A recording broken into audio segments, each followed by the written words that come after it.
There's been a number of times I've tried to break up with music. You know, like this is taking way too much from me. I don't want to keep giving this.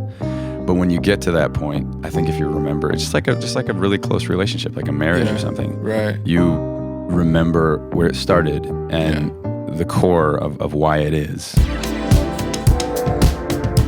When I asked you like what your favorite snack was, you were like cashews, but then you said apples. You don't look like an Oreo type of guy. I'm an Oreo guy. Are you? Yeah. Well, I don't know if that'd be my first go-to, but no, I definitely can go hard on some Oreos without question. Okay. Well, how many apples do you eat per day? Probably just like one. One apple a day? Yeah. Okay. Yeah, nothing crazy. I'm technically allergic to them. Really? Well, what does that mean? Like, you have like your face looks like an apple? I eat them all the time. But years ago, I did the allergy testing thing where they, like make the little road map on you and like poke you like a couple hundred times. Yeah. And they told me that I was allergic to apples and dust, which I gather just informs that you're a human being, because I think most humans don't do great with dust. I never ask about the snack. It's funny, like this is called snack time, because I thought it would be interesting to ask artists and ask songwriters, like, what is the snack that you enjoy? And there would be a random thing that nobody has asked before, or like a random thing. I had to think about it. I really had to think about it. Yeah. But it's like, I go episode after episode where I'm like, we're just eating or something, and I'm like, I never talk about it. And AJ and I joke about it, like, are we going to bring it up this time? Like, it's our branding. Come on. Yeah. Well, to be fair. So check that box. Yeah. So apples, but then again, like to also circle back to the health thing, usually with peanut butter. Of some kind. Bro. No, you're good. You're good. I didn't think about that. No, it's cool. It's cool. But like, again, I just, want to say I like to have my healthy with a generous amount of unhealthy. And then if you're feeling generous, you can add chocolate chips to that equation, which is kind of like the toddler version of apples. Okay. With the peanut butter or without the peanut butter? Definitely with the peanut butter. Altogether. Okay. Yeah. I mean, again, that's not an everyday. It's kind of like, like the pelvic thrust at like a wedding. Like you can't use it too much. It's like a one-time. If you use it too much, people think you're the weirdo. Yeah, exactly. But it's a lot of sugar. Okay, so the second thing I need to ask you about is, how do you type the U with the double dot? The umlauts? Yes, I don't even know what they call it. It's the double dots. Umlauts. Yeah, man. How do you do that? Teach me. I think on Apple it's like Command 2. Okay. I think. Okay. For like iOS or anything like that, you just hold it down. Yes. Okay. But back when the whole umlaut thing started, I don't think that was the case. It was more just a joke. We had zero intentions of it being a thing. But it helped because like if you go to having a weird last name like Stükenberg. Right. Well, I was saying it's a cool last name. Well, it's I appreciate that. Hold on a second. Mm-hmm.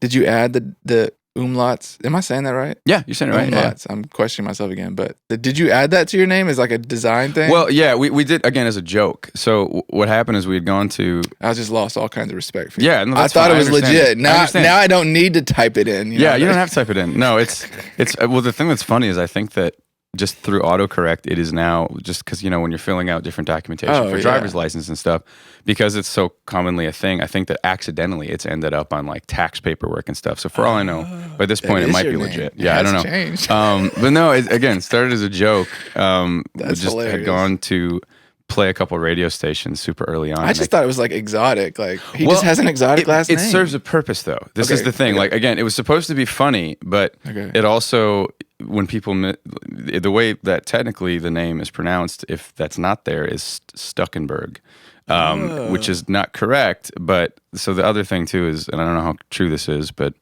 the family, whenever my family moved from Germany / Czech Republic and all that, a lot of that stuff they removed, from their name to not look German.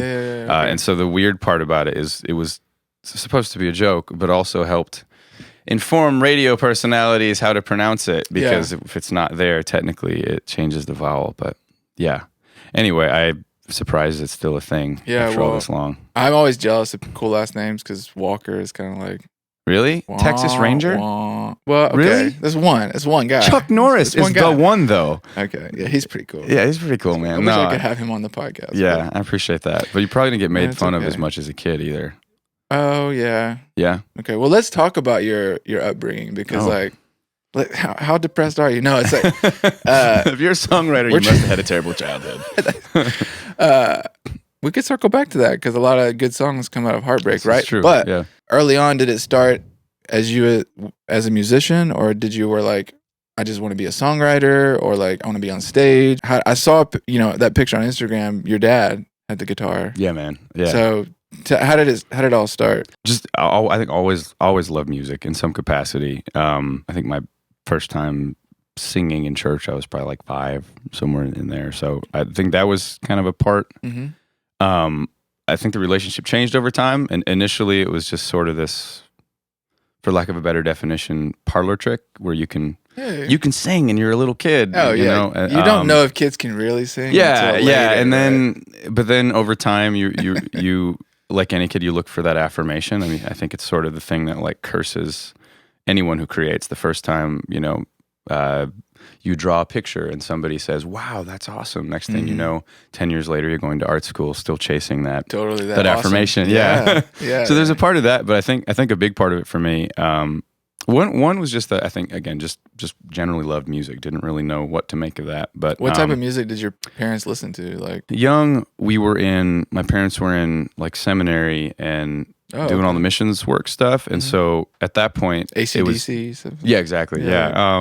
Hyper, I guess, sheltered musically speaking. Sure. So it was like hymns, bluegrass, some classical, and then like the fringes of Christian music at that time. And so it's funny because a lot of people remember their first kiss or their first salvation experience or whatever with such minute, second, the location, the smell. It's visceral. I try to forget my first kiss experience. But we don't have time to go. For most people, it's pretty awkward. Same here. But no, I remember like where I was the first time I heard "Let It Be." I remember the first time I heard "Hey Jude."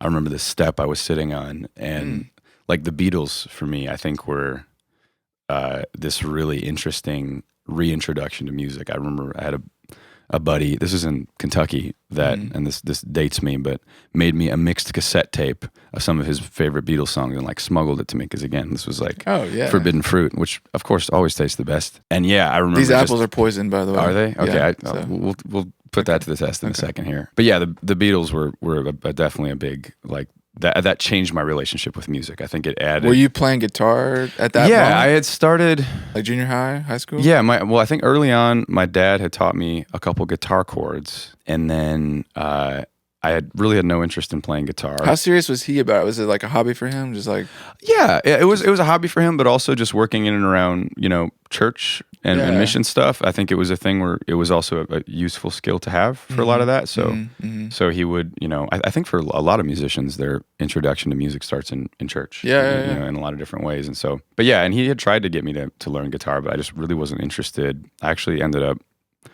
taking voice lessons. And then my voice teacher told me that I needed to know piano if I wanted to understand music. I was wondering about the piano dynamic because you know how to play piano, so it's like, did that started first? That's probably my first. I mean, it's weird because I was introduced to a guitar, but I just didn't have interest in it. And so actually, then I got really into piano, and it wasn't until years later that I actually circled back to guitar. To because then it became interesting in a different light. It was.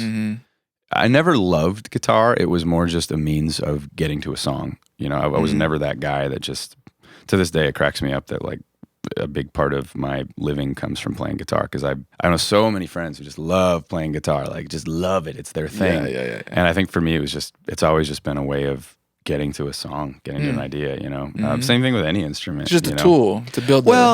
Tool almost takes the charm out of it. Like I love guitars, but like playing a guitar, I guess, is just, to me, more attached to the purpose it serves in the context of something that moves you, I guess. I don't know. That's headier than it needs to be. I think for me, the biggest kind of shift was not having any friends. You just by yourself? Yeah. Well, we moved a lot. I went to like, 13, 14 schools, something like that. And so I didn't really have friends. But my guitar, I think, became my friend. And did you name, I noticed Captain Cliff. Oh, Captain Cliff. But did you have a name for your first guitar where you're like, this is... No, man, I didn't. No, that was named after my grandpa. His name was Clifford. Okay. But no, early on, no, I don't think okay. I didn't really have the same attachment to instruments. At that point, it was still the curiosity component. You didn't know this was going to be what you were doing with your whole life. Oh, You sensed it might be because you kind of didn't know, you didn't have that same relationship with anything else. Yeah. But I think the naming of instruments. So early on, you were probably like, man, I want to write songs like, I want to make something like the Beatles. Like, I want to make a song like that, or like. Well, this is weird, but like the first memory I have of like creating music, and this is embarrassing to admit, but I got beat up pretty bad. And I remember coming back from getting beat up. I was going down a hallway, walking home. Like at school? Yeah, it was worse. It was seminary. Oh, it was some of the other little church kids that beat me up. Yeah. Which, to be fair, I'm pretty sure later on I definitely contributed to that as well. But in this particular instance, I remember like hearing the sound. I was young, probably like 7, hearing the sound of myself crying, like bouncing off the hallways. And then I remember like, it's the token little kid thing. You're like whimpering, and then he hit me in the face. And you realize like, this is like a thing. And like, that was my like, first... that sounds cool. Well, not only that, but like interesting.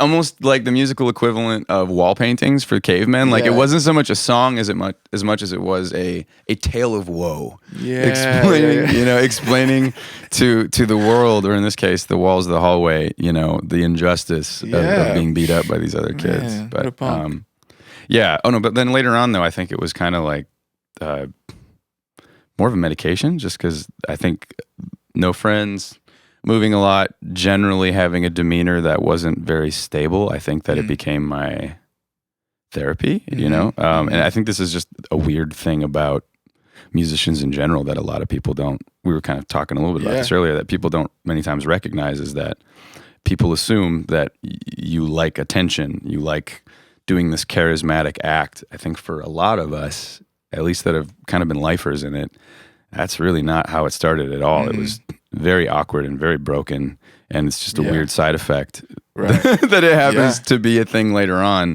that becomes more of a seemingly outgoing characteristic. But I think for a lot of us, it starts very personal.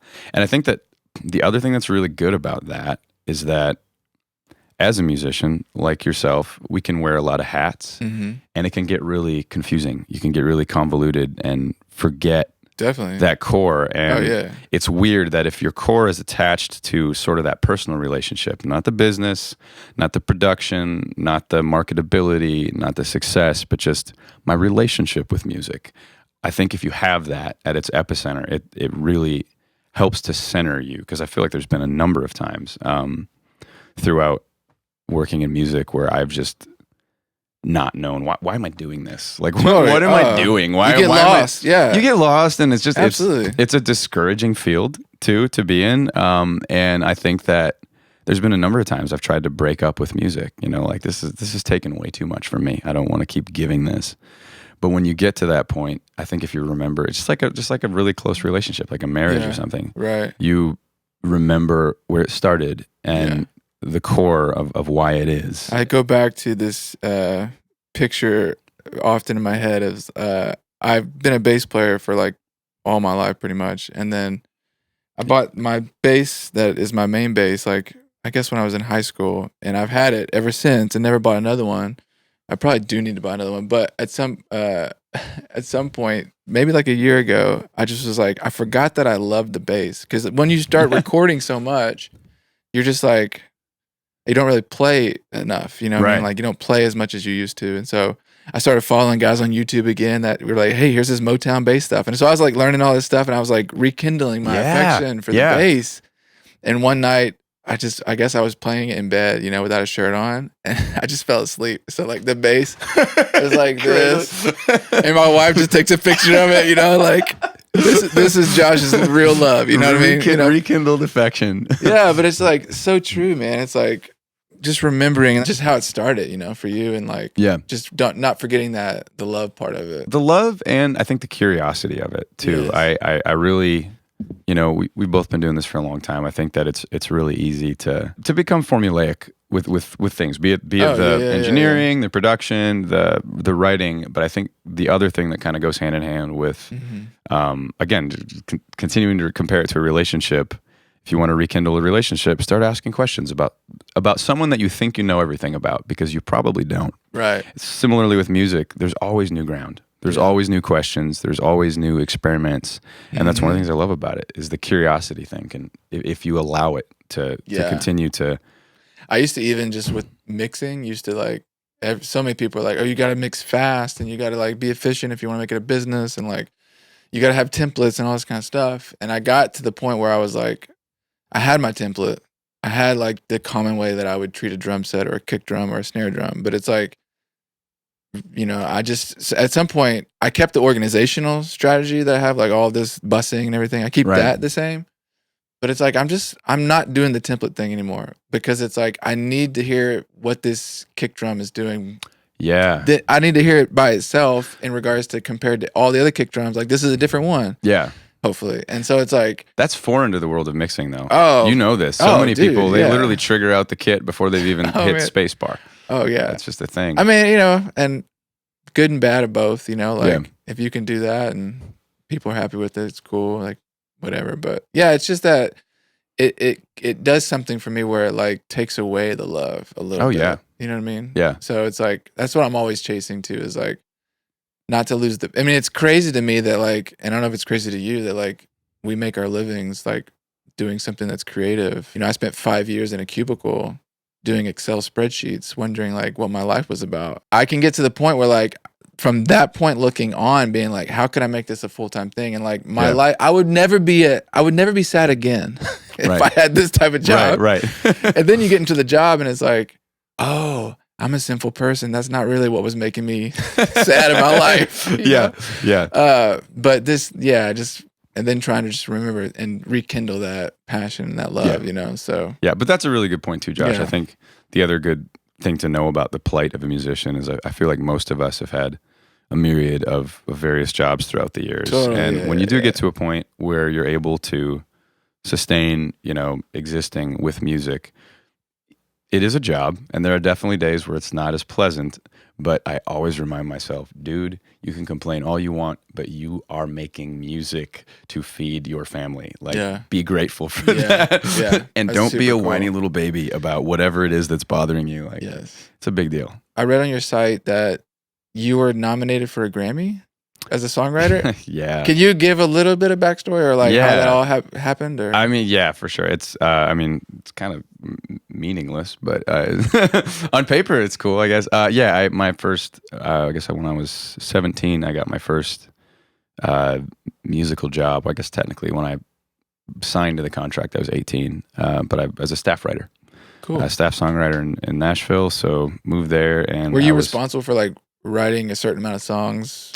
First, like 6 songs in a certain time period, that kind of thing? Yeah, we had to turn in, I mean, it was one song independently a week that we had to turn in, but then also typically there was a couple co-writes, every few days. And so, which wasn't as aggressive as some of the friends I have that are writers now. It blows my mind. They'll pump out, dozens of songs a month. Oh, yeah. And did you enjoy that time of songwriting? Parts of it, yes. Parts of it, no. I think it was really formative, really educational. I learned a lot as a, 18-year-old kid kind of jumping into, it was funny. I got offered a music scholarship for audio production. And then, which unbeknownst to me, my dad had sent my same stuff that I'd used to apply for the scholarship to this publishing company. And anyway, whatever, ended up having a choice of kind of these two paths, cool. One learning about this field, the other just kind of just jumping in. And so I think the jumping in was hugely educational in a lot of different ways, just learning about the music industry, learning about the way networking works, which I think was very foreign to me. I think there are other parts of it too that were really depressing because, well, this could be a whole nother conversation in and of itself, but I learned a lot about, for I guess the side of Christian music, I learned about what a money game it was. Mm-hmm. And I met a lot of heroes that were no longer my heroes after I met them. I heard. Let's start naming names. Yeah. And I think that for me, I've heard that before. Yeah, that was really depressing to learn about this thing that I thought was really pure, and that's again one side of it. Sure. That I thought was this pure kind of generous giving thing. Again, having parents that were in missions and stuff like that, and then seeing the way the world of that music worked, I think was really heartbreaking for me. But then also, I think when you have such wonder and obsession with music, when you just generally see what a kind of machine it is. Again, it's now that stuff doesn't bother me. I think that when you're in it for a long time, but when you're a super idealistic and wide-eyed and ambitious, young musician, I think these things are a little more emotionally impactful. Now it's very normal. But yeah, it was I think both really encouraging, educational, and extremely depressing, and a lot. I looked on iTunes, and you had like 2 or 3 releases like under your name. Mm-hmm. So were you kind of doing the band thing as you were writing? When I moved to Nashville, I was just doing the writing thing, and so the Grammy thing was just one of the other projects I had. The byproduct of those songs. Yeah, it was just one of the projects I had written on. Is that song online somewhere? Yeah, it was with a guy named Leland. From with him. Yeah, it was his first record, which is really great record. That was kind of the thing, writing for other people. I was starting to dabble in recording and production at that point too, just because a bunch of my friends had studios. Nashville, everybody has a studio in their bathroom or whatever. Even homeless people. Yeah, literally. You're not wrong about that. The homeless studio. Yeah, and so I think I started to dip my thoughts into that world. But no, I didn't really, I was writing my own music, but it was all, again, kind of like purpose-driven and like function. When I left Nashville is when I'd gotten signed to a label up in the Midwest. And that's when I started kind of releasing my own stuff and doing that kind of thing. And you told me, I believe that you were doing production music at some level too. Yeah, for sync opportunities and different things like that. Yeah, is that right? Yeah. Well, I think to survive in music, you need to wear a lot of hats. That occurred to me very early on, like just in. Well, I like how like you had like a really serious songwriting thing. Then you went through the season of like production music and stuff. It's like all this stuff is like adding to your skill set, as a musician and as I hope so. You know what I mean? So yeah, I try to pick fields that are at least somewhat relevant to a general dialogue of understanding how to create. That's to say that I try not to like broaden the horizon so much that it becomes something that's irrelevant. That's kind of my one guiding rule, is that whatever hats I'm wearing, I want them to still contribute to the bigger picture goal of just getting better at creating. If that makes sense. But yeah, for a while I worked for Austin City Limits and down in that that part of the world. And when I worked for Austin City Limits, I also we've been doing some touring and playing. And I remember I was at a South by Southwest one year, and I looked out at the chaos ocean of humanity. Sure. And I had so many friends that were in amazing bands, and so many friends that were, starting labels or were part of big labels, and I knew all of them were struggling, right? I knew the artists were struggling. I knew the labels were struggling, and I remember looking out at this just ocean of network amoeba that is South by Southwest, and like knowing of all the narratives of the friends I had that had come over from the UK or from that were all here for the same reason, and it was that like the artists were looking for like somewhere there's a manager or a publisher or whatever that's going to save me and solve all the problems, and then the labels and the publishers are all like somewhere there's an artist who's going to save me, and and the truth of the matter is that at that time for my job for ACL, I had learned about forecasting and learning about money and spending millions of dollars of other people's money and learning about how it's made and like trying to predict that kind of thing. Yeah. And when I applied some of those same principles to music, it was terrifying. It didn't look bright. That's an understatement. Yeah, it did not look bright. It looked dismal to say. And I realized everybody was fighting over these nominal peanuts that were going to, as the trend continued, go down and down and down. So did that start to transition your thinking to like, I want to do this independently and like do my own thing, or like? Not as much that, as much as learning about scoring films and learning about that, because even in the Great Depression, people were going to movies. It's so funny because like I do hear these rap songs that like oh, I made like $3 on streaming, but then this commercial picked it up and I made $20,000. I'm like, yeah. Maybe we shouldn't, maybe we're in the wrong game here. Yeah. And this is the thing, is that is where, I think that one of the things generally anybody that works in music, I think, needs to understand at a certain point, if they're going to be successful, is sustainability. Yeah. I.e., if you don't make some form of revenue on it, you just can't keep doing it. Right. And not only that, if you also don't make enough, then you're going to have to spend that much more time doing the other something to make it. And so if at a certain point you're not at least somewhat cognizant about the income component, you just won't be able to keep doing it. Yeah. And I think that for me, that's how it happened. And so, but looking at the numbers, but then also knowing about how sync stuff worked at the time, but then also learning about just generally the world of film, and how much more revenue stream there is. I decided, like, I need to learn about this. I'm like, this is cool. Also the curiosity thing. Just, it seemed like an interesting new thing. At that time, I was really, I feel like a lot of my transitions have been when I'm really burnt out on one thing. And I think at that point, I was really burnt out on playing shows. I was really burnt out on the whole play shows with people, go play this big venue, do all that, whatever, the touring thing. Just, it didn't feel fresh. It didn't feel like creating. It felt like it felt like replicating and pretending to be excited about the same song that I wrote 3 years ago, and now I'm pretending to be actually emotionally connected to now.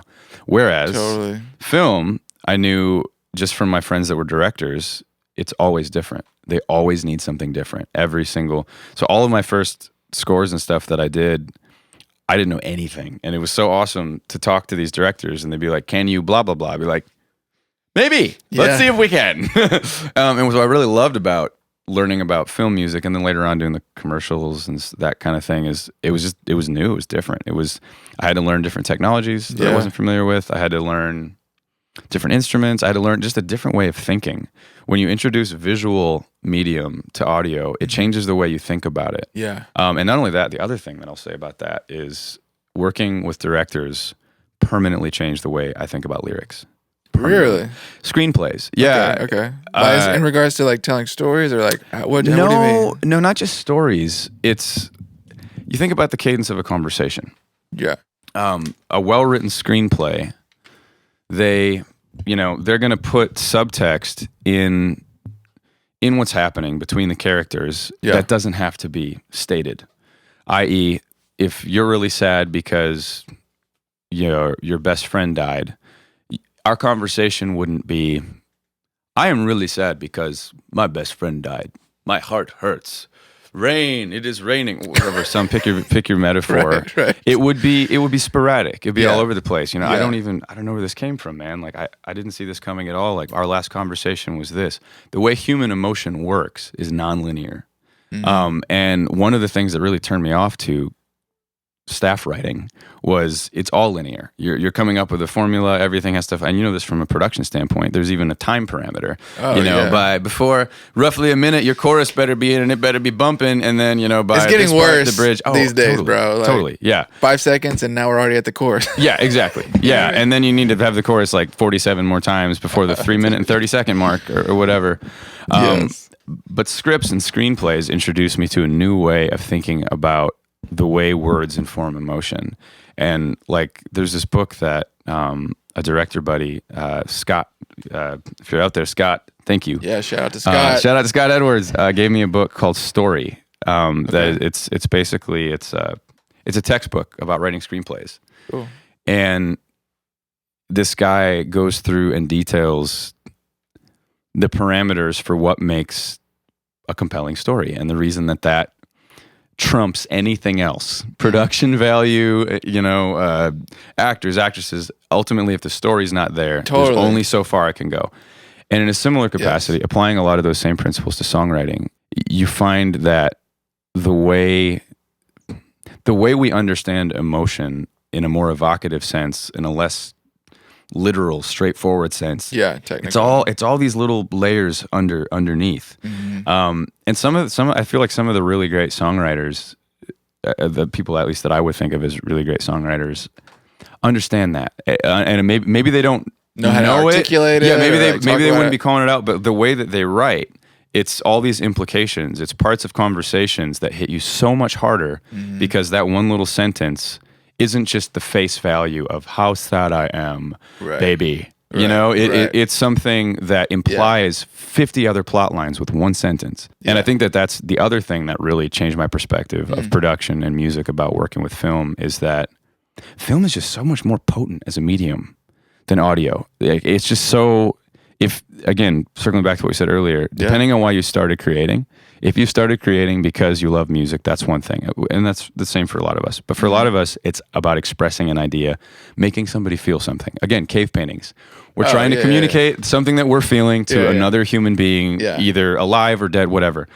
And if you look at music and creating at its face value, film is just so much more powerful because it's got music too. It's got music, it's got audio, it's got sound, it's got Foley, it's got emotion. It capitalizes on so many senses that for me, that was another reason it was super appealing, is that it was just more potent. It was more, it could move people more, it could make more impact. So take all of those pieces of your life. Where are you currently? Like, I know you just released an album in 2020, Double Plus Panic. What hat are you wearing currently? Like, are you going to start putting out more music under your name, or like, are you mainly working with other people now, or like, how has it evolved to where you are now? I'm not totally sure. I'll answer some. I like to a little bit of everything. Bigger question. I'm not totally sure. I feel like I'm always trying to answer that question for myself. To answer kind of what's current. I started a nonprofit with a friend in Austin a couple years ago that really derailed my own music in a big way. Like, it just became way more important to me. Sure. I don't know, at a certain level of songwriting, I love songwriting, and I kind of never stopped writing, but like, it becomes so self-involved sometimes that I just lose interest emotionally. Like, who cares? Yay, we communicated an emotion. You just like walk out of the podcast. Yeah, well, no, but I podcast. think part of it, man, is this as a producer too. You work with so many artists, and while I love creating and I love music, I think there's another part of it that can just become so narcissistic and so just self-obsessed that, like, after working with so many artists for so many years, you're just like, I don't know that this is contributing anything to the world. I don't know that this is contributing anything to anyone else's betterment. I don't know if this is meaningful.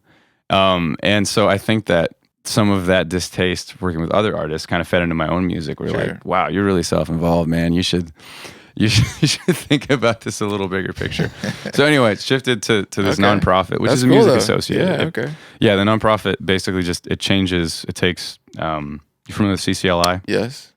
It takes CCLI royalties, basically people singing songs in church. And instead of that money going to a person, it goes to a charity. So in this case, it goes to adoption. It goes to help people adopt. So, and as a songwriter, you can either choose to put your songs in that catalog, essentially. Yeah, you basically donate. Yeah, it's like cool. Donating a copyright. But the cool thing about it is that even after you're dead, it continues to donate to orphans. Yeah.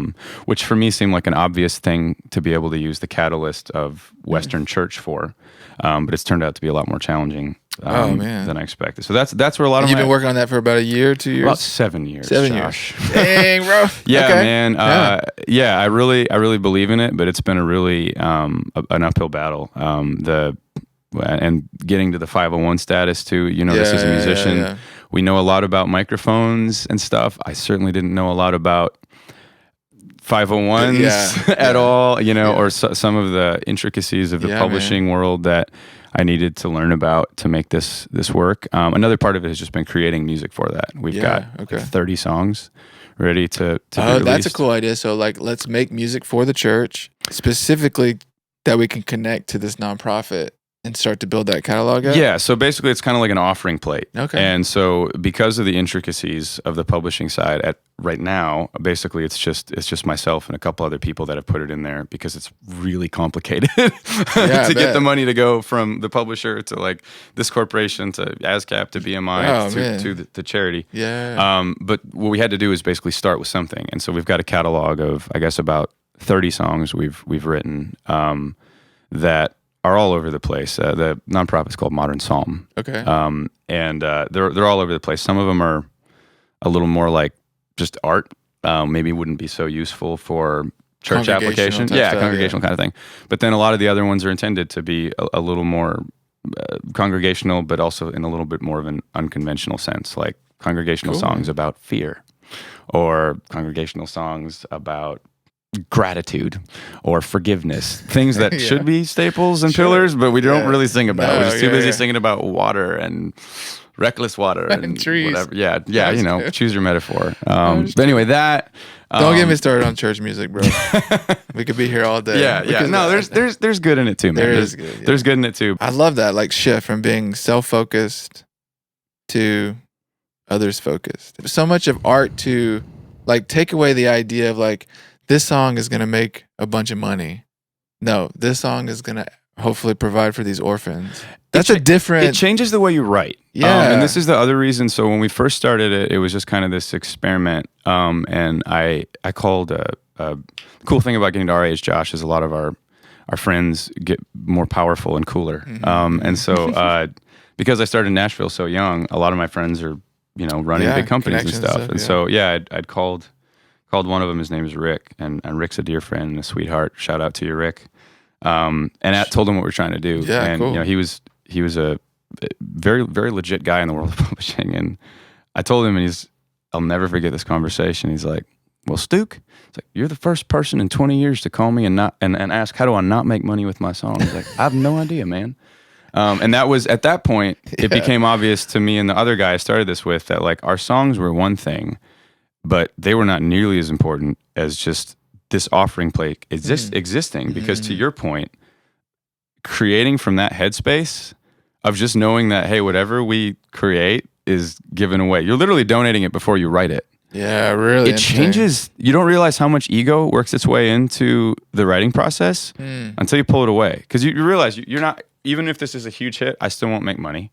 So what you put into it is different. Like, all you can put into it is what somebody else is getting out of it. Like, access is a different part of your heart. It's really convicting to me, to be honest with you. Dude, it was and that was the thing, is like, I wanted other people to have access to this headspace. Because like, we talked about earlier, I've been writing songs since I was like 8. And I had never experienced a headspace that felt quite like this. So I wanted to have this headspace available for other people too. Because that's really cool. Well, I think too, I don't want it to remain just in the realm of church music, conventionally speaking. Well, I mean, church music, but could be. I want to. Well, it's something that I think we both have a lot of friends that have a distaste toward church, but not necessarily toward God. That's a whole nother conversation. Sure. And I know there's a lot of people, a lot of friends of mine that are brilliant musicians and songwriters and creators, filmmakers, artists, and so on and so forth, that maybe wouldn't step foot in church, certainly would never want to write music for church. But if I said, yo, I want you to just have the way we describe it is conversations with God for charity, because just kind of capitalizing on like old school art, right? If you think about like visual art, you think about why people created it. There's always this dialogue with God or whatever. So, but the conversation can be about whatever they want it to be about. It can be a hard conversation too. And so one of my motives with this is that it becomes a place for people to have meaningful conversations and say what they're actually thinking, because they're not going to make money from it. They don't have to reduce it to a 3-line hook that uses the same 100-word vocabulary that gets recycled repeatedly. Like, I don't want to reduce it to that. I don't think that it should have to be that. But I've just never heard of this idea before. I want to say good luck with all that stuff. We're going to need it. Thanks, man. Yeah.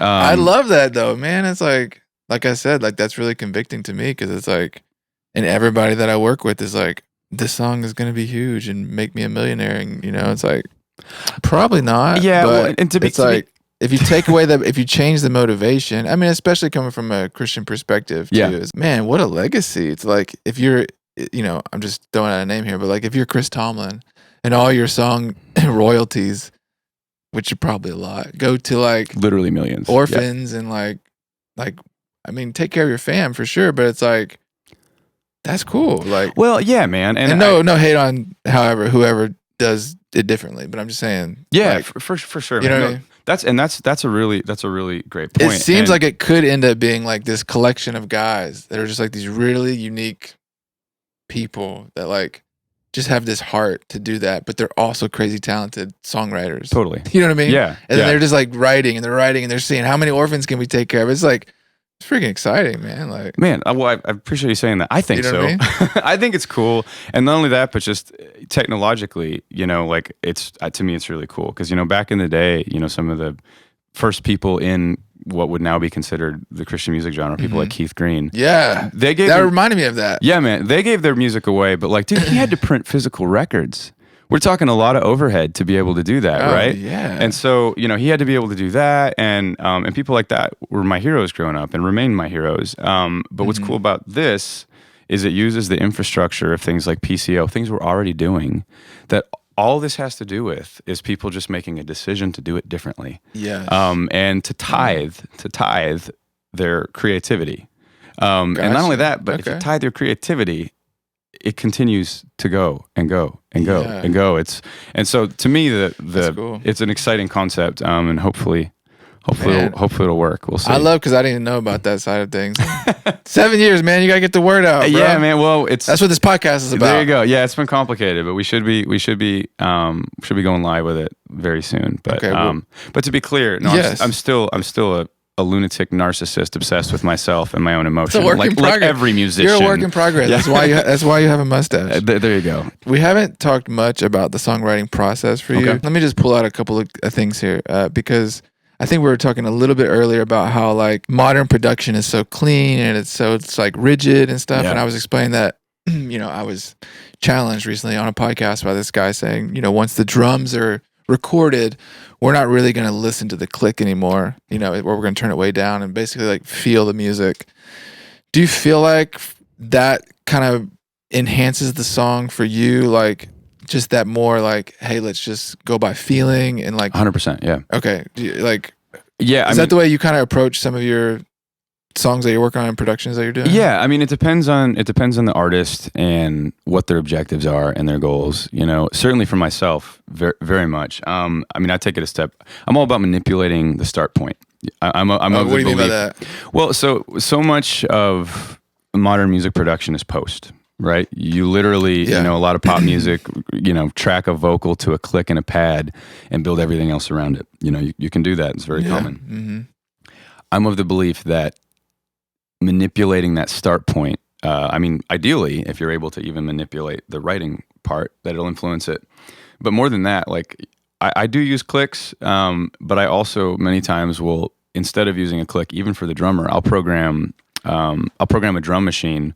And then intentionally knock it off the grid slightly, and then do weird stuff to it. So it's got a little bit of, not quite a swing, but basically a human component. Yeah. So that the drummer plays off of that instead of the click. And then the same principle that you mentioned, then everything else gets gridded to that. But the reason I do that is that drummers, much like all musicians, go to low-hanging fruit.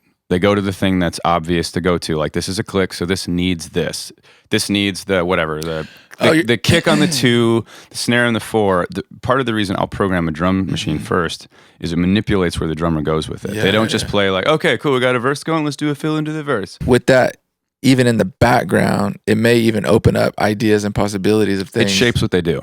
It does shape. Yeah, I like that. It shapes what they do. I never thought about it like that, but like if you have someone like telling you in your ear, like stay on beat, stay on beat, stay on beat, don't play. You know what I mean? It's like it might influence how you're playing. Like, well, yeah, this as a basis too. Like if suddenly somebody's got a sub bass that's taking up just the normal like frequency that needs to be held out with the root note for this part of the melody, without even thinking about it, you're going to adjust to play something a little different in a little different spot. Your timing, your delivery. So many things change instinctually. And this is what I mean about manipulating the start point. I try to find ways for every musician to not just tell them what to do, but to kind of like manipulate the process enough where they just sort of naturally do this thing. It's always this kind of like psychology experiment. And this doesn't work with all artists or with all musicians. I think you're right to be aware of like what artist or what type of person this strategy might really suit. Yeah. Yeah. Well, so to answer the initial question just about perfection and stuff, I do have kind of just an overall principle that I do believe now it is just so easy to make things perfect that the human ear is just naturally drawn to things that are imperfect. Like without even knowing why. People that know nothing about music, nothing about production or mixing. Oh, everything is so perfect that when something is not, you're like, oh, I noticed it. Yeah. You're drawn. You don't know why. You don't know why, but you're just drawn to it. Yeah. And this is again from the film thing. I started to notice people using weird shepherd tones and semitones that were a little off the normal 441 thing. And you would feel it. You wouldn't know why or how, but it would just feel different. But in a similar capacity with production, everything is so.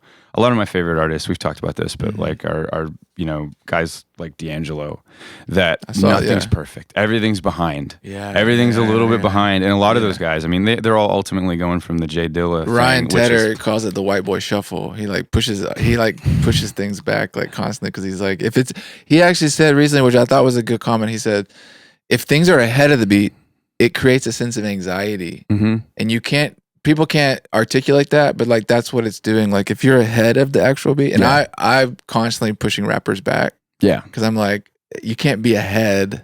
You can be. Yeah. You could be pretty much on or a little bit behind, but ahead, it's a sense of like, it just feels weird.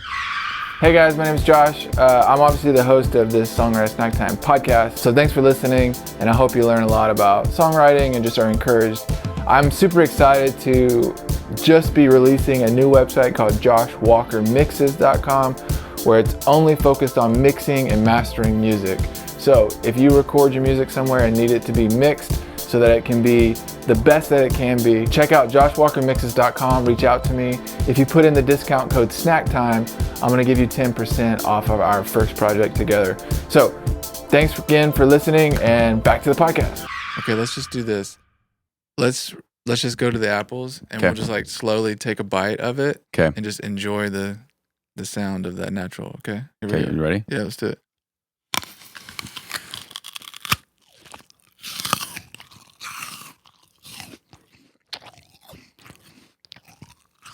Well, I'm going to add some of this sounds to that. I bet your mustache is contributing to the sound. It can be. I wonder what that felt like for people. We'll see. You mentioned to me a while back that like you're like, man, I just stayed up pretty late and wrote and just write and stuff. Like, how often are you writing ideas and stuff? Like, is it regular for you? Like, or is it just coming inspiration and spurts and stuff? Man, it never really stops. Again, my relationship with music is weird in that I feel like the longer I am involved in music, instead of it becoming more clearly defined, it gets more and more confusing and more mysterious. Oh. So yeah, I mean, probably pretty much every day. Does that involve you picking up the instrument, or sometimes would you just write lyrics? No. So it used to. It used to involve. I mean, it still sometimes does. If I have the luxury of sitting down with instruments, be it synths or keys or guitar or whatever. Yeah. But now, no, it's weird, man. It's almost just kind of out of the ether. I've just constantly voice memoing and got the little screen time update for the first time a couple weeks ago. I didn't know that was a thing, that it was tracking me, and so I was just curious. I'm like, where do I spend my time? And apparently I spend like on the voice memo. A lot of time in voice memos, but between the hours of like 1 a.m. and 4 a.m., I spend an average of like 70 minutes in Google Docs every day, which is just hilarious. Just because I'm very bad at sleeping, and so I'll. In the same way that, if a dog has zoomies or whatever people call it, or a toddler just needs to like burn off that energy, it's almost like there's a brain version of that for me, that I just have to empty it, or I just can't sleep. And if I don't empty it, then I'll just get up in the middle of the night and just, sometimes I don't even know what it's for, man. Yeah, that's interesting. Sometimes it's lyrics, sometimes it's concepts, and then concepts makes it sound like, and then there will be like a fog, and like describing like some concept record, not like that. Principles, things that would be fascinating to write about or try to embody musically. But but the writing thing never really stops. The other thing that's weird is it's become very, very segmented. Very rarely do I write a whole song. parts and parts and parts. Very rarely. I used to. Was a lot of the Double Plus Panic album like combinations of different parts and stuff? Well, so that's interesting because to me, that 20-minute thing felt like a song. Okay. And it's. You have to tell me about the weird voices. Okay, gladly, yeah. As a songwriter and as a producer, I think you start to get just bored with sort of some of the ways things go, like we're talking about. Yeah. You know, the song needs to start this way, and then it needs to do this by this point. And I think that there's a part of my brain that has become a little defiant to some of that stuff. Where in my own music, and I say this specifically about my own music because I have no intentions of my own music ever making money. And so it's a safe place to kind of do, whatever. And, for a client, I'm going to really try to be cognizant of its reception as a producer. That's part of our job, right? And to think about its context and playlists and whatnot. But for my own stuff, just none of those rules apply. Pure love, pure passion. Yeah. And so what was fun about the Double Plus stuff is, many times if I'm embarking on a concept for a song, I feel like I'm not really able to go into depth within that 3 minutes as deep as I want to or as comprehensively as I want to. Inversely, on an album, many times I feel you jump around conceptually a little more than I'd like to, just because it's the nature of what people expect from an album. They expect it to kind of bounce around. And what was fun about that, though, is it was, I think, indicative of the way that my brain actually works, which is snippets, little chunks connected to other chunks. In your head, and deep undertones. Ooh, yes, exactly. And weird synthesizers. Sub-frequencies. Yeah, man. I thought it was super cool, man. Oh, thanks, man. I never told you about that, but I did really enjoy it. Oh, thank you, brother. I really appreciate that. Cool. I appreciate that. It was fun to make. It was a. Can you explain what the face thing was about? What the artwork? Yeah. That was a specific, I'm sure it was a specific choice. I saw on your Instagram you have like a bunch of different versions of that. Or growing up, I had always heard about this one like great-grandfather, great-uncle something that nobody knew what his relationship to the family was, but his name was Fritz Stükenberg. Okay. He has been dead for a long time.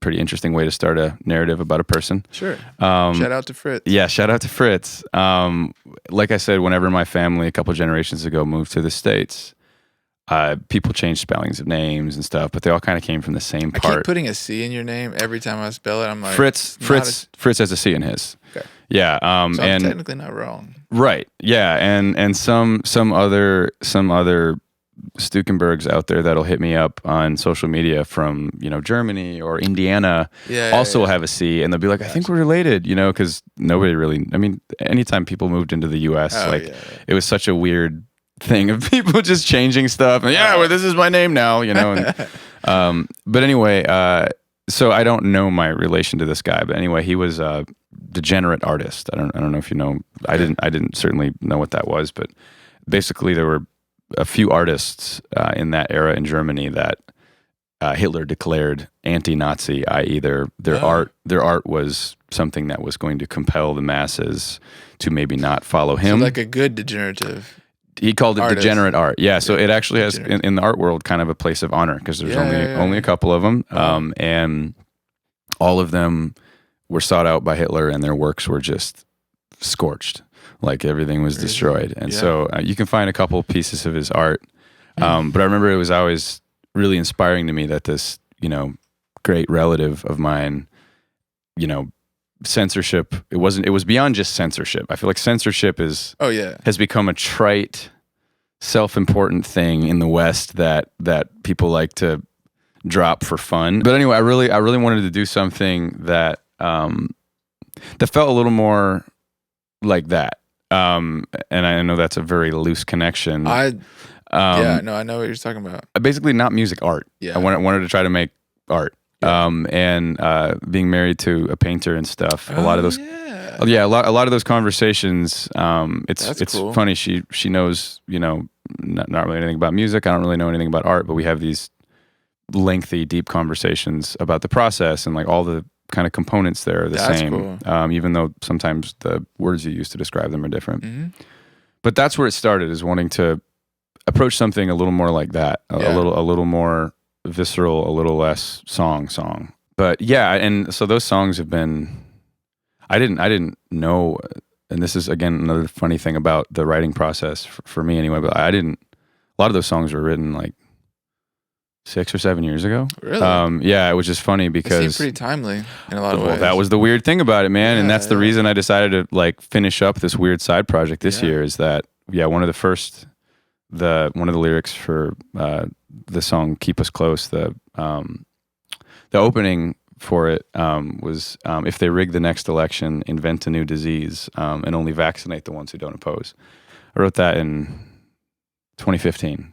Dang. And it was really funny, man, because I like found the Google Doc, because a friend that knew about the song, he's like, yo, when did you write this? This was like years ago, right? And I'm like, oh yeah, ha ha ha. And I went back and looked it up in Google Docs and like found exactly when it was. And I was outside of it was like a Trump rally. I was working for the Pavilion, like that area, whatever. There was a Trump rally, and then outside the Trump rally, there was like a riot, or not a riot, it was actually kind of adorable. There were these like two groups of people that were protesting each other. And one was for him, one was against him. They're all yelling. And so I started recording the audio. And so I made it a thing. I started like seeking out these different protests and riots and recording stuff, not knowing what I was going to use any of the audio for. But at one of these, I was sitting there and I was just like, I was with my buddy, Brian. What's up, Brian, if you're out there? And I was looking around at like everybody yelling at each other. I'm like, man, if I was going to try to like control all these people, what would I do? Like if I were the evil Bond villain and I had the acumen, and the finances to make it happen, what would I do? And I turned to him and was like, I would make a virus. It may or may not be real. I'm like, but this way it can be an invisible, because if you look at like the way communism moves, or really any big movement, it has to have an invisible evil that can be ascertained. Anybody that doesn't agree with you, suddenly they're the evil, right? And so I'm like, man, I would do that. And then I would, make this virus super ambiguous and scary. So like everybody's scared of each other. This way they can't unify because they're scared to be around each other. And like I explained to him all of these ways to like engineer this evil plague, to scare people. And then 2020 happened and I forgot all about it. And then, I got a call from my buddy asking me about the song and like if I knew something then. I'm like, no, dude.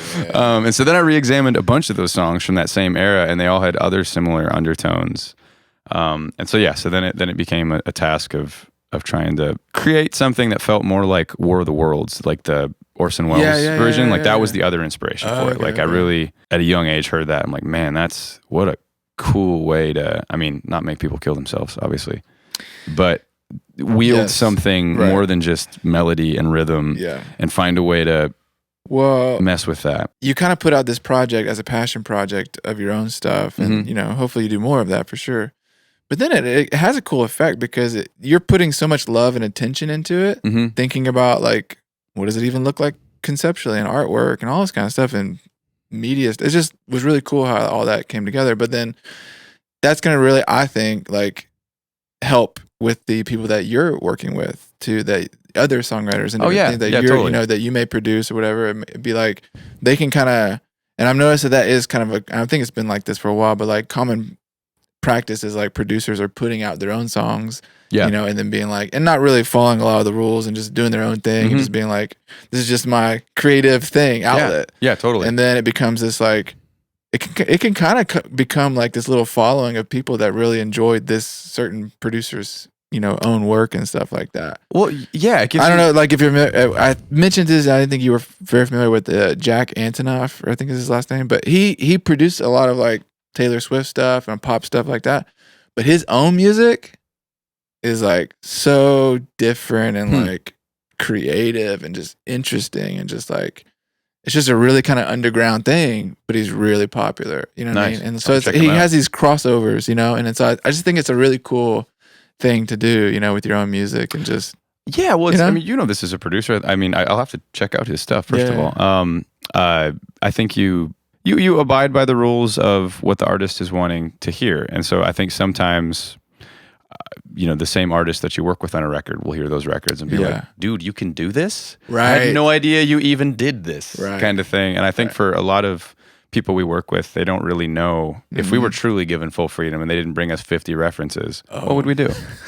And if they were... I can't go down the reference rabbit hole with you because another conversation. That would be like a whole podcast. Yeah. Well, I mean, it's just modern music, I know exactly right? what you mean. Yeah. Well, and I think one of the other things too is that there's an element of courage that I think lacks from a lot of music. People are insecure and they really want to make something that's going to be popular. And I think that as a producer, it's a challenging balance to, try to help them with that journey. But also, historically, the people that are successful are never the ones that are trying to acclimate. Right. They're the ones that are all but deaf to what's going on in the world around them and create from that. And I mean, I don't know if you've heard this, but I've heard this. But like, so many people say like, I didn't think that song would be popular, but it's like people love like that song more than any others. Yeah. And the songs that they think are going to be hits or whatever, like no one really cares about. Yep. So it's like, it can be flipped, sometimes. 100%. 100%. All right.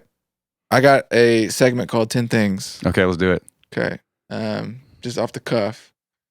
Favorite concert you ever been to? Oh, that's a hard one. Can I do? You give me a couple. Like as a toss up. There's two that come to mind. One was a band called Dead Sarah, rock band, really fantastic rock band, in a little club, Antone's in Austin, with another band called The New Regime. If you know who Alon Rubin is, it's his band. Yeah, it's good stuff. I need to check these people out. Yeah, man. Yeah, it was just probably one of the best rock shows I've ever been to, which is just not something I get to do very much anymore. Yeah, sure.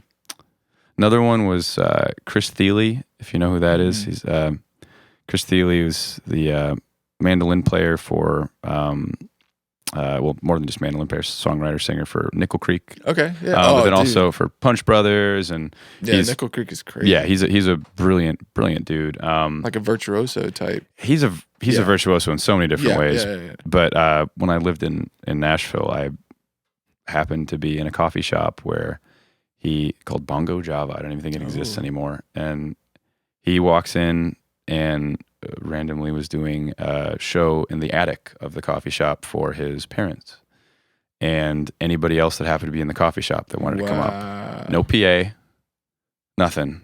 Like 15 people in this attic, and it was like almost a 4-hour show, man. Dude, and that's insane. It was one of those music experiences. Like he started with like a 10-minute Bach piece, and then went into like the side or the B side of the White Album, all on the mandolin, playing all the parts. Whoa. And then went into Kid A, Radiohead. Yeah. And by like an hour and a half into it, like you could hear a pin drop in this room. Like, and as a musician, you're standing there like, man. This is simultaneously the most inspiring and depressing thing I've ever seen in my entire life. Oh like, yeah, a combination of both. Yeah, it's just like, I mean, this is amazing. I want to get so much better. Also, I've wasted my whole life, and I should just quit while I'm ahead. But yeah, that was okay. This is gonna get more. This is getting a concert. This is getting more granular. Okay. Favorite artist you are currently listening to, like you can't stop currently listening to? Blake Mills. Okay. Blake Mills, anything he touches. Guitarist, producer, just general musical genius. That if you haven't heard of as a musician, you should go study everything this guy touches.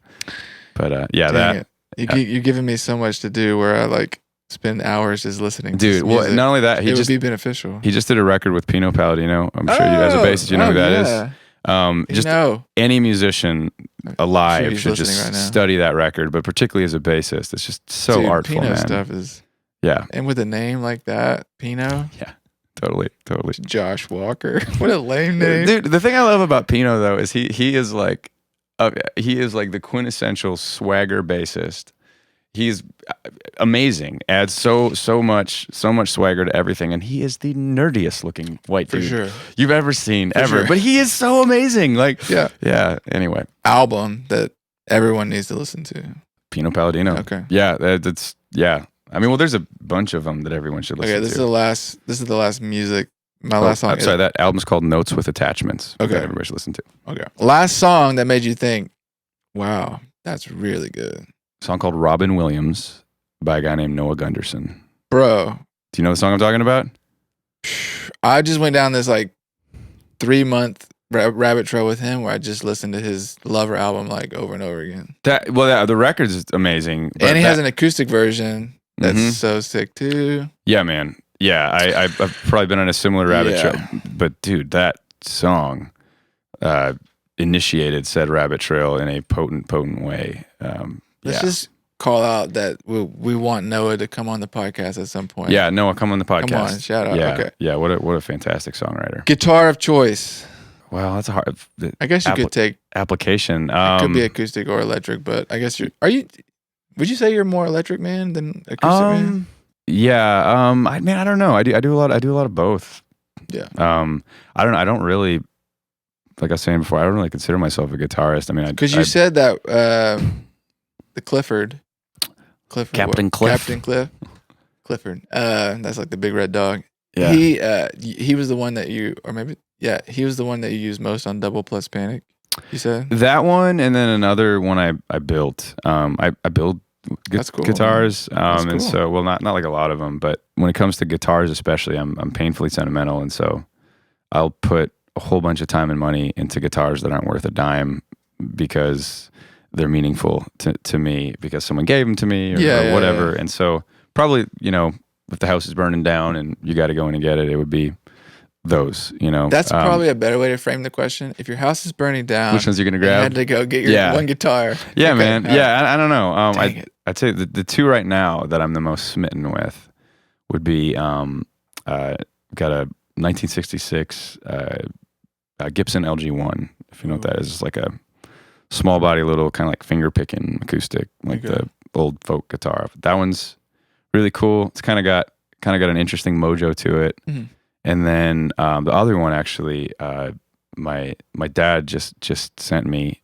Thank you, Dad. This is amazing. Yeah. He bought this old archtop from like Goodwill called a Holiday. Okay. Who apparently was made by Harmony only for like 2 years in Chicago or something like that. Not very many of them made. Mm-hmm. But it was all broken up and busted up, and he totally rebuilt it from the ground up, and it's beautiful. Did you know he was working on it? Or was it a surprise? I had no idea, man. Wow. I had no idea. That's super cool. Yeah. It's also funny to me that separate of one another, my dad and I have both become super into like rebuilding old guitar. It's like just a thing and it's just a fun like Zen thing to like save and resurrect old guitars. I love that. But yeah, that's probably the house we're going down. Those would be the ones probably. Definitely. Yeah. Favorite thing to do when you're not working? This is probably a boring answer, but just hang with my family. Play with the kids. Yeah, man. Hang with my wife and my little dudes. Yep. I'm usually working. So if there's any time left to give, like that's where it's gonna go. Yeah. Drink of choice? AM or PM? Well, are you a coffee guy? I'm a coffee guy. Yeah. Okay. Yeah. Coffee morning. PM. 1 a.m. Probably bourbon. Okay. Yeah, bourbon or wine. Yeah. Not a big. I mean, I'll have beer every once in a while. I'm not a big beer guy. Spotify or Apple Music? Spotify. Okay. Well, I mean, they're both evil dark lords that I are recently destroy got into recorded music, but I canceled it because I was like trying to keep my expenses low. But like Tidal with the hi-fi and like I was like, that's really interesting. Was it noticeable? Okay, this is one of my future questions, which I'll just ask you now. Is okay. To your ear, is a WAV file different than an MP3?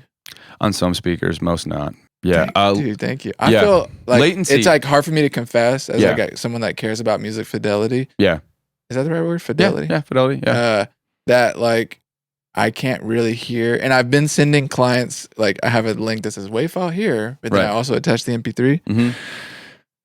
Everybody says they can't tell the difference, and I'm like, you know what? I don't think I can either, and I just. Yeah. I feel like I'm going to get shamed by everybody in the music community, but it's like... Emperor's New Clothes, man. I feel like a lot of people that say they can are lying. Some speakers, some rooms you can tell. Where you really can tell is latency. Like if you're doing the whole remote tracking thing. Oh, yeah, okay. That's the one place. But it's not so much a sonic audible thing as much as a millisecond thing. Okay. Yeah. What distribution channel do you use for your music? For mine or for clients or? I guess either, but yeah, usually CD Baby. CD Baby, yeah. Yeah. I've enjoyed their podcast. They have a good podcast. Do they have a podcast? Yeah. I didn't know that. Lots of cool stuff on there. Cool. Song that you've put out now, it doesn't have to be your song, but maybe you're on it or involved, but what's a song that you're most proud of? You're like, man, I really love that song. Stuff that's out now or that's coming out? Or maybe it's coming out. If you want to shout out something that's I think like a lot of people that do what we do, like you're most excited about the recent thing? The thing that you're into right now, you know? So yeah, I think there's... you're like this voice memo that I had last night at 3 a.m. yeah, not that recent. Not that recent. There's a couple tracks from that nonprofit that called Modern Psalm or whatever, that some of those that are coming out, I'm really excited about just because they're a lot of orchestral stuff. I don't usually get to do big string sections and that kind of thing, and so I'm excited for some of that stuff. I don't get to dabble in the classical world as much, so I get excited about stuff that's different. What's your orchestra plugin of choice for virtual? Yeah, virtual. Depends what I'm doing. Right now I've been using a lot of Output stuff. Output's so good, man. It is, man. It's just for like starting points and stuff. Oh, and yeah. like creative things that you wouldn't even think about. Well, and it's funny you say starting points because they can be a bit heavy-handed if you're just trying to like layer something in later. Yeah. But definitely some inspiring sounds and an interface that's playable. Feels more like an instrument, less like a plugin. You're talking about arcade? Are you an arcade no, fan? I've not really dabbled with arcade. Okay. Yeah, I just have all the engines or whatever. I've heard great things about arcade, but cool. But yeah, you just need to have a super robust CPU to keep up with it. Oh man, totally. But yeah, a lot of Output. Use Vienna strings some, but honestly, a lot of the stuff I use, I'll do different mellotrons through outboard gear. Cool. I prefer to do that. You're keyboard heavy. You have a lot of keyboards at the house, right? I do. Yeah, I analog stuff. I'll keep virtual controllers and stuff at different studios and or Red Tree and whatnot. But just because analog stuff is just so much more finicky. Like I've got some older synths and stuff that the reason I keep them at home too is just it takes so much time to dial it. When you're in a day rate thing when everybody's just trying to clock in the song, that is not the time, at least for me, for analog synths. Some guys are super fast, but part of the fun of analog synths is you're dialing in something intangible, a texture. So yeah, ideally, like that's kind of where I like to start. That's cool. But then I also like to layer, like I don't like to have exclusively virtual strings pretty much ever. I'll try to get something real on top of that. If I can't get... I've heard a lot of people talk about like put a real violin over this bed of stuff. Get real violins, or if you can't get that, get something else weird that's different, that's not virtual, just because, per our other point about people listening, I feel like people can feel it. It just feels different, it feels fake. Yeah. Okay, last question. How many voice memos are in your phone? I don't know if it tells you the number, but... 1,398. Oh. Yeah, I didn't know that either. Yeah. We're going to transition into you performing a song for us, which I'm super excited about. What song did you decide to play? Man, I think I'm going to play a song called Fortress. Okay. What's the heartbeat behind that song? Well, man, it's an older song. It's from the Mill Sounds EP, the thing with the barn. Yeah. I haven't played in a long time, so it might be atrocious, but come on. I wrote it for this was a different style of writing. I wrote it for some friends, some sisters, Jenny, Sarah, and Leslie, who were friends that were super encouraging to me with a bunch of just different musical stuff, and we would talk after a lot of shows and hang out. And one night we had a conversation about the way that I think at this point Leslie had recently had kids, and we're talking about how you build these defense mechanisms when you're young if you have a rough upbringing, which I did and they did, and and you build these defense mechanisms to kind of protect you from a lot of circumstance. But then later in life, when you have things that you want to feel, good things, relationship things, at that point I was still not married, and I think that it applied to her about being able to feel kids and like all of the weird, potent beauty that comes with, but then also just general like affection and trust and love, and how when you build those walls, it kind of becomes this ubiquitous thing that is indiscriminate in what it blocks out everything. And it really stuck with me, and just that concept of the downside of defense mechanisms. Yeah. And so it's a song for them. Cool, man. Well, I'm excited to get into that, and dude, thanks again for coming by, being a part of the podcast. Oh, buddy. And dude, thanks for having me, man. Dude, I love getting to hang. Yeah, absolutely. So I think the conclusion is now that I need to grow my mustache out. I got to get rid of mine, man. It's creeping me out. You can have it if you want it. Oh, you just take it off and just apply it right here. Yeah, it's fake. It's just clip-on. All right, bro. I appreciate you, man. Of course, brother. Thank you. I built a fortress,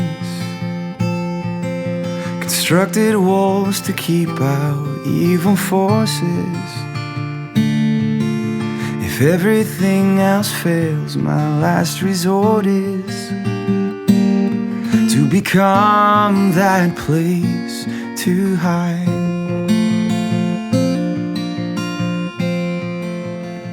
And I trained an army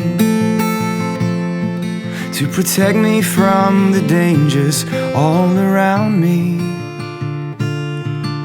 to keep me safe, to constantly surround me, not let them harm me ever again.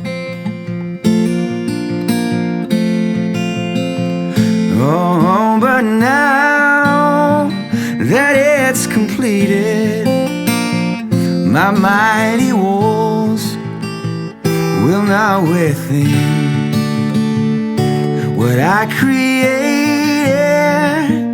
for protection. Won't let me out, and it won't let the good things in. I love her dearly, but the soldiers at the gate no longer hear me. And though I beg them to receive her, oh sincerely, I know they will not let her in.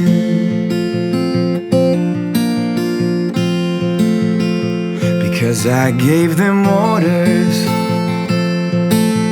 long before I knew outside this fortress there is beauty only weakness exposes. You couldn't force it if you tried. Oh, but now that it's completed, my mighty walls will not withstand what I created for protection. Won't let me out, and it won't let the good things in.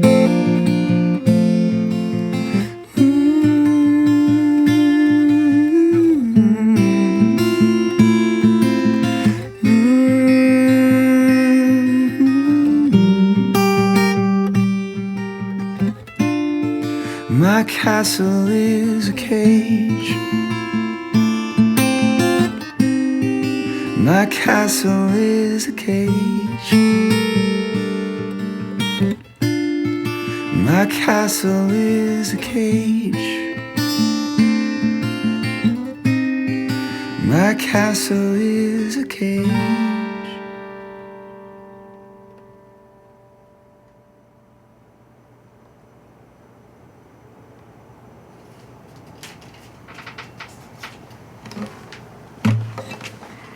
Love it. Bueno? Beautiful. Dude, so good. I love it, yeah.